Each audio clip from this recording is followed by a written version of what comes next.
Hello everyone. અત્યારે ઘણી બધી કોમ્પિટિટિવ એક્ઝામ્સ આવે છે જેની પ્રિપરેશન ચાલે છે.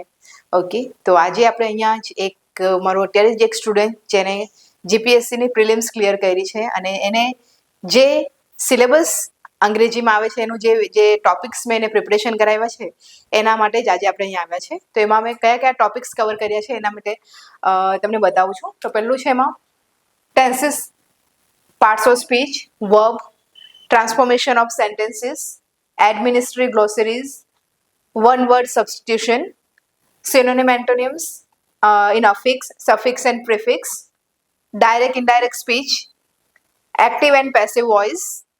એવા ઘણા બધા જે ઇંગ્લિશને રિલેટેડ ટોપિક્સ છે બધા એને મેં કવર કરાવ્યા છે અને આજે today she is preparing for the mains. So you can also join at English Express and આ બધા જ ટોપિક્સ છે એની પ્રિપરેશન તમને અહીંયા કરાવવામાં આવશે. Thank you.